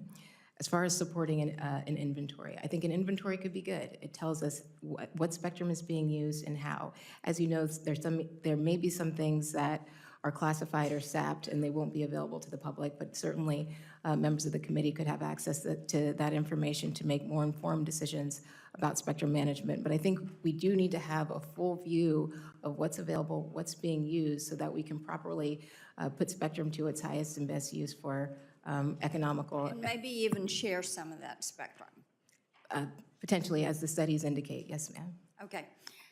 Talk to me a little bit about USF. I know Senator Fisher and Senator Klobuchar asked you about that. And I think USF has outlived its usefulness and needs to be replaced with something different. We'll see what the court has to say about it. So articulate reforms if they say you can keep USF, and replacement if they say you cannot. Sure, Senator, I appreciate this question. So universal service is the cornerstone of the FCC's mission. It's a part of the Communications Act to advance and preserve universal service generally as a concept. I just want to know reforms. Yeah. Yes, Senator. So there could be distribution reforms or contribution reforms, depending on what the facts tell us. I think there's an opportunity to have performance metrics for each of the programs to understand what the efficacy is of each of those programs in addressing the needs. There could be better oversight over eligibility requirements. There could also be better oversight over participating providers' compliance with those programs to ensure that those dollars are being targeted to those who need them. Excellent. Thank you so much. Thank you, Mr. Chairman. I'm going to send you one question on payola. Yes, ma'am. Because that is so important to our artists there in Tennessee. And to each of you, all the children deserve ice cream. They've been awesome today. Thank you, Senator. I would ask Senator Blackburn, is the ice cream limited to the children? Senator Cruz, you showed up on time today, so you too deserve ice cream. I will be certain that at lunch I serve you ice cream. I will take it. Senator Lujan. It looks like I'm joining you for lunch, Mr. Chairman. Mr. Chairman, thank you for this hearing today. It's good to see you both here and with family support. That means something. Ms. Trusty, in last month's Supreme Court oral arguments in the USF case, the Solicitor General noted that the FCC commissioners do not have statutory for-cause removal protections. In our meeting yesterday, you stated that the issue of for-cause removal was subject to pending litigation and that you would not weigh in. Regardless, it appears that President Trump believes he can fire you at will when confirmed. How will you maintain your independence if the president can fire you simply because he may not like a position you take? Thank you, Senator. I appreciate the question, and I understand the importance of the issue. My job, if confirmed, is to focus on upholding and enforcing the law. Whatever happens with what's subject to pending litigation, my first obligation is to fax the law and with respect to the proceeding that comes before the commission. And that's, I think the FCC has a very transparent and open process. And my commitment would be to making sure that I have, what I would commit to, I have no fear, without fear or favor, I would make a decision with respect to any individual or entity that comes before the commission. I appreciate that. Yesterday when we spoke, I shared with you I was a former utility commissioner and the importance of the training I received as an administrative law judge. And while we may be able to gather information elsewhere, it's the importance of the record. The decisions that will be made that are in front of you will be based on the record that is established. Is that something you agree with? Yes, Senator. I appreciate that. Ms. Trusty, as I shared with you yesterday, I've also been very disturbed by the actions taken by Chair Carr to investigate broadcast companies for their editorial decision-making. In January, Chair Carr reinstated complaints against ABC regarding its moderation of the debate between Trump and Harris. Trump complained that the debate was, quote, rigged, and stated, quote, they ought to take away their license for the way they did that. Do you think it's appropriate for the president to call for the revocation of broadcast licenses? So, Senator, I think President Trump has First Amendment rights to express his views. My responsibility, if confirmed, is to focus on the facts, FCC precedent, and the law in carrying out whatever the decision-making process is for proceeding before the commission. As part of that, in March of 2025, Chair Carr gave an interview to Bloomberg News in which he said, any business that are looking for FCC approval, I would encourage them to get busy ending any sort of their invidious forms of DEI discrimination. In addition, Chair Carr said that CBS's editorial decision regarding an interview with Vice President Harris would factor into the review. My question to you is, do you think it's appropriate to consider a broadcaster's editorial decisions when reviewing a merger? So, Senator, with respect to mergers or transactions, I would look at them through the lens of what advances the public interest. As you know, these are very fact-specific cases that require a thoughtful and thorough review of information in the record, and I would be guided by the statute. Let me ask the question very clearly. Do you believe that the FCC should be weaponized against media organizations? No, Senator. I appreciate that very much. Now, Mr. Isaacman, I have many questions for you. I want to be, I'm always aware of my members, my colleagues' time as well. I'm going to submit your questions to the record. Ms. Trusty, I just want to conclude by sharing with you that you have an ethical record. You have a strong reputation on Capitol Hill. Protect it. You have a bright future. We need good Democrats, good Republicans. I don't agree with all your positions. I don't agree with all my Democratic colleagues' positions. But the FCC should be a strong, independent body. We need good people there, and I appreciate you being here today.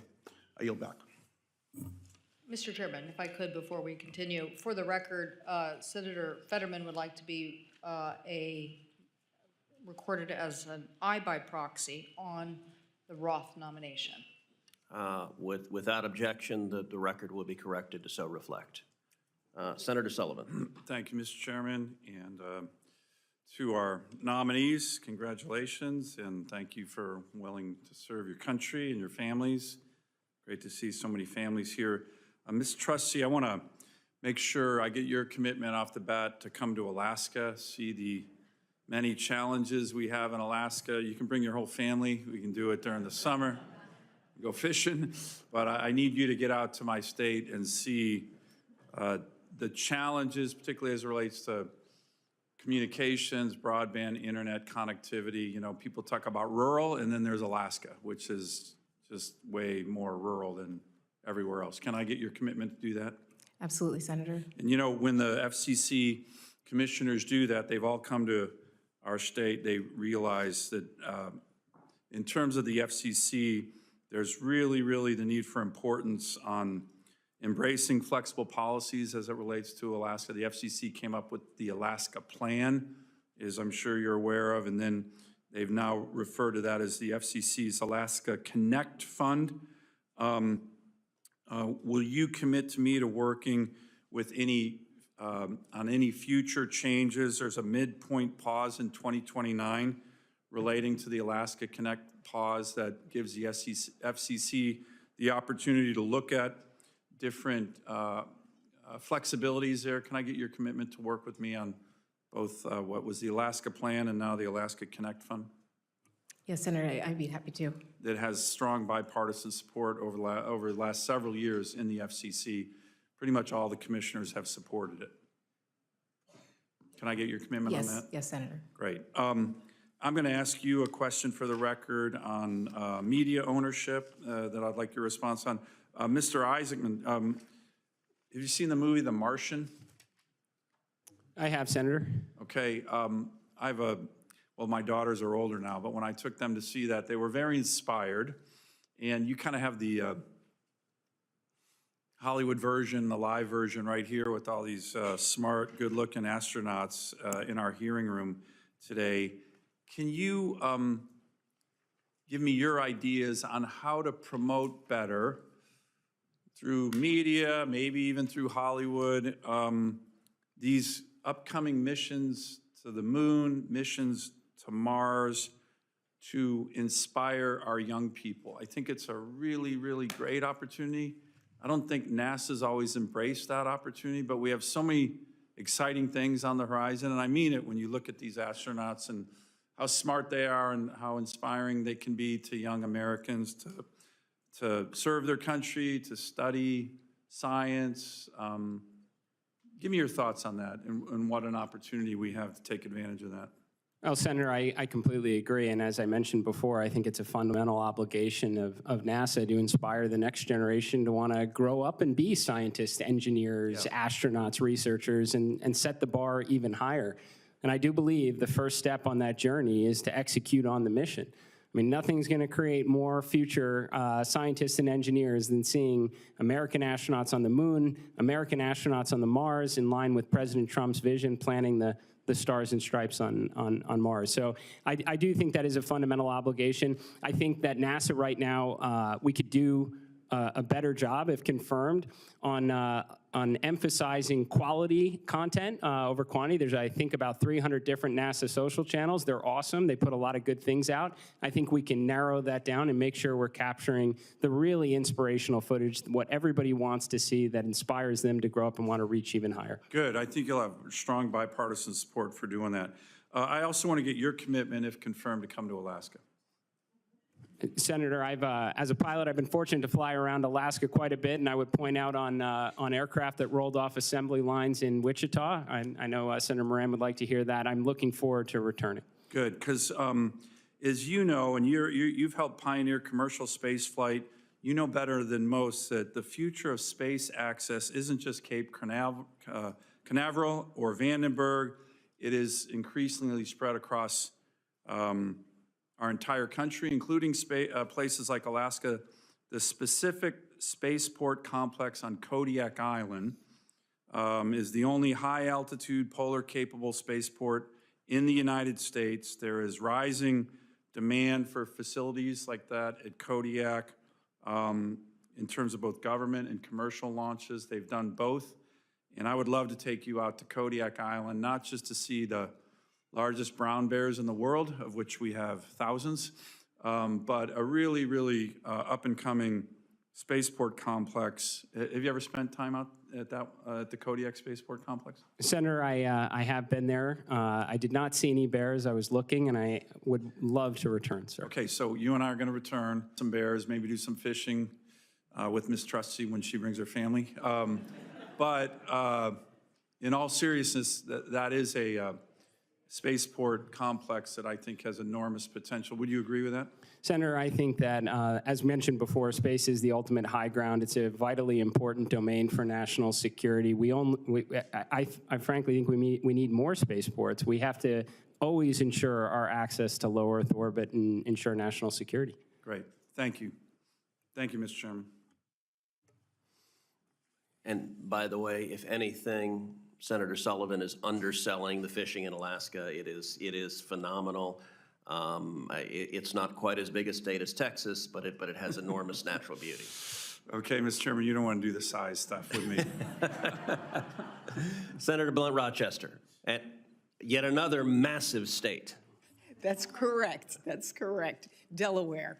And we are, that's right. We're the first state, though. That's the important thing. Thank you, Mr. Chairman, and to Ranking Member Cantwell. Welcome, Ms. Trusty and Mr. Isaacman and your families. I'd like to start my questions with Ms. Trusty. As an avid tech person myself, I love this stuff. Based on predictions, I've seen that 6G is coming sometime in the early 2030s.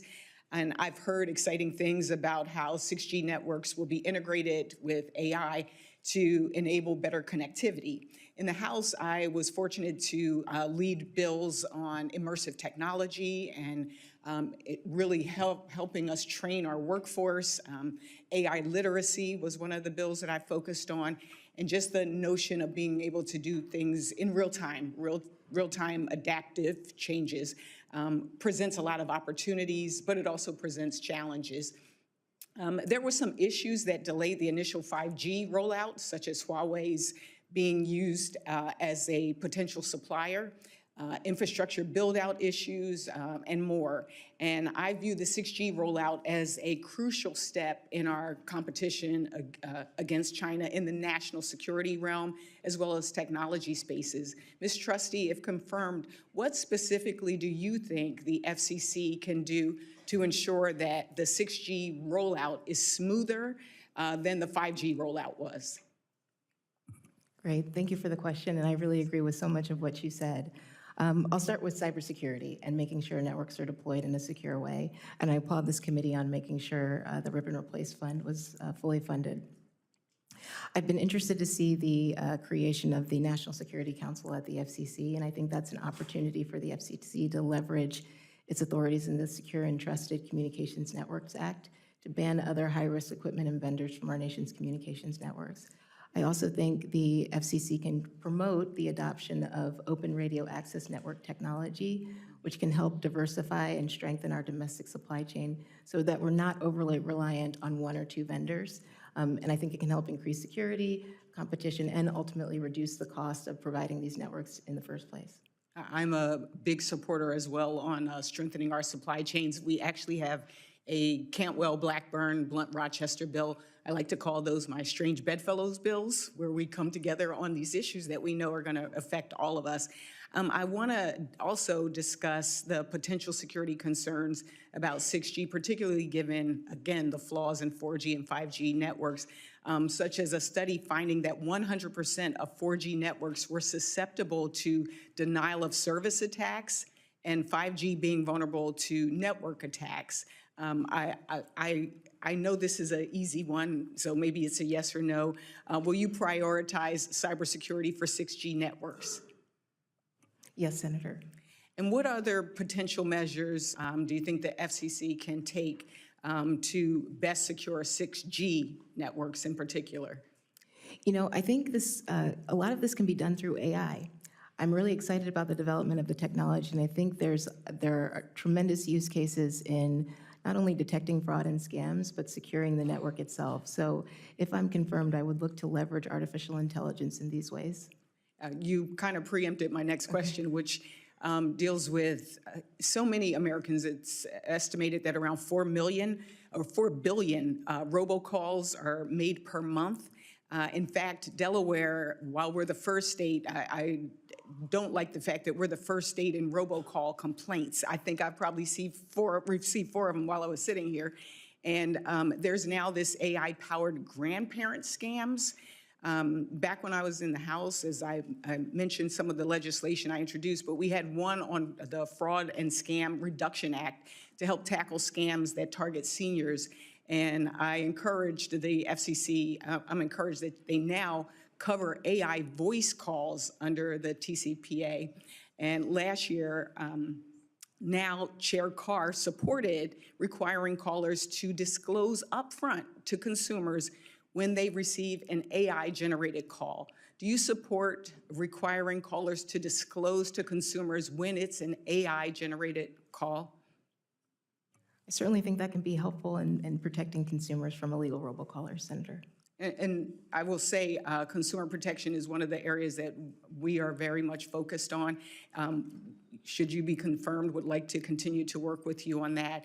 And Mr. Isaacman, we had a very good conversation as well. I will be submitting questions for the record because I respect the chairman's time. So I yield back. Thank you. Senator Young. Well, thank you both for being here today. Mr. Isaacman, the U.S. economy, national defense, infrastructure, they all rely on satellites extensively these days for GPS, for weather, for communications purposes, for surveillance, and much more. So a collision or a loss of key satellites could result in even in catastrophic national security and economic costs. As you know, the TRACS system, Traffic Coordination System for Space, was launched in 2024. It's being developed to provide situational awareness data across civil, military, and commercial sectors.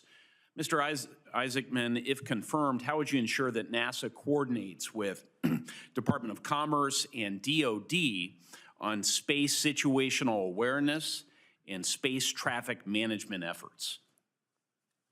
Senator, thank you very much for the question. This is a subject that I'm pretty passionate about. My 2 missions to space, the #1 risk we faced was from orbital debris. For starters, I think NASA absolutely will play a role as this new frontier continues to open, and ideally we have lots of space stations and lots of activity and a great flourishing economic environment in space. I believe all of the information that we can gather from our assets on space debris should be funneled into a single mission control that has the ultimate situational awareness. But I have to say also the biggest threat, Senator, is what we can't track. What is so tiny, the millimeter-sized objects at orbital velocity that can shred a satellite or a spacecraft. And in that respect, we have to stop adding to the problem. The United States is very good at not adding to the problem. I can't say that's the same for some of our geopolitical rivals, sir. Maybe you could speak with a little more specificity about the gravity of the problem. Paint the picture for those who might be watching these proceedings about how extensive this challenge has become, and I'll just let you take it from there. Senator, absolutely. A lot of people think of whether it's a discarded second stage in orbit or a defunct satellite as the problem. We know where they are, and we can have trajectories that avoid them. The issue is the speck of paint that falls off that satellite that's now traveling at 17,500 miles an hour and can collide with another object going 17,500 miles an hour. I had an opportunity to visit the NASA facility, the White Sands Missile Range, and see what a 1 and 2 millimeter piece of aluminum does at near orbital velocities, and I can tell you what it penetrates through is it's eye-opening to say the least. It is an issue. We certainly need to do all we can to avoid any sort of kinetic conflict in low Earth orbit to stop adding to the problem. And again, I think the United States does a fantastic job at doing this. We need to work really hard to make sure others, maybe less responsible actors, don't add to the problem. Well, I'd like to work with you on this challenge, should you be confirmed, as I believe you will be. So clearly you're conversant in it, and it sounds like you'll be prioritizing this. Ms. Trusty, the FCC's International Bureau Telecom and Analysis Division, TAD, issues licenses to own and operate submarine cables and associated landing stations in the United States. Commercial undersea telecom cables carry approximately 99% of transoceanic digital communication, serving as a physical backbone for our internet. Since 2022, Russia has stepped up its attacks on this infrastructure. In 2023, Yiping 3, a Chinese tanker that had previously departed a Russian port, cut 2 Baltic Sea cables. You know, incidents like this, we're reading about them on a regular basis these days. Ms. Trusty, what steps is the FCC's TAD office taking to protect undersea cable infrastructure and the sensitive data and information transmitted across undersea cables every day? Thank you, Senator, for the question. I think this is such an important issue. I focused a lot on it during my time on the Armed Services Committee. This is such an important part of our critical infrastructure, and I think we need to do more to secure it. As you mentioned, the FCC works closely with Team Telecom to review and approve undersea cable applications. I think we can promote more transparency in our foreign ownership in these undersea cables so we have a better sense of what the risks might be. I also think we should try to promote more U.S.-led undersea cable projects so that we can eliminate the risks entirely. In addition to that, I think exploring the diversification of undersea cable routes to ensure that there's no single point of failure to the extent an undersea cable is disrupted. But I think as a protective measure, we should work on strengthening our disaster recovery and emergency response plans, given that some of these cables are so vulnerable to exploitation. But if I'm confirmed, Senator, this would be a priority of mine. My office will follow up with you on some of your answers for further elaboration, but I do get the sense you're very much dialed into this. I'll just make one last comment, knowing that we have colleagues waiting. Setting standards, Ms. Trusty, at the FCC through international governing bodies is increasingly important. I think we have been outflanked over the years by the Chinese in particular, but also by others, and we need to develop a unified position here at the federal level between the FCC and state and NTIA and various other entities so that we can prioritize this moving forward. So we'll follow up with a question for the record about that as well. Mr. Chairman? Thank you. Senator Duckworth. Thank you, Mr. Chairman. As ranking member of the Aviation and Space Subcommittee, I am looking forward to getting a bipartisan